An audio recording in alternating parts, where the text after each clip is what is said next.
പുറപ്പാട് അധ്യായം 1. ഇസ്രായേല്യരിലെ ഓരോരുത്തനും അവനവൻ്റെ കുടുംബവും യാക്കോബിനോടൊപ്പം ഈജിപ്തിലേക്ക് വന്നു.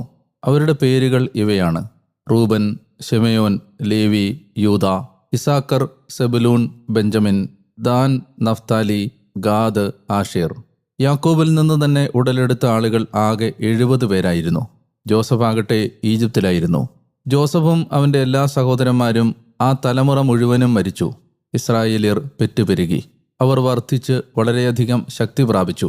ദേശം അവരെ കൊണ്ട് നിറഞ്ഞു. ജോസഫിനെ അറിയാത്ത ഒരു പുതിയ രാജാവ് ഈജിപ്തിൽ ഉയർന്നു വന്നു.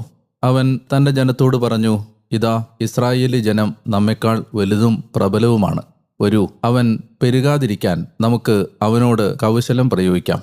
അല്ലെങ്കിൽ ഒരു യുദ്ധം നേരിടേണ്ടി വന്നാൽ അവൻ നമ്മെ വെറുക്കുന്നവരോട് ചേർന്ന് നമുക്കെതിരെ പൊരുതുകയും രാജ്യത്ത് നിന്ന് വിട്ടുപോവുകയും ചെയ്തേക്കാം. തങ്ങളുടെ കഠിന ജോലികൾ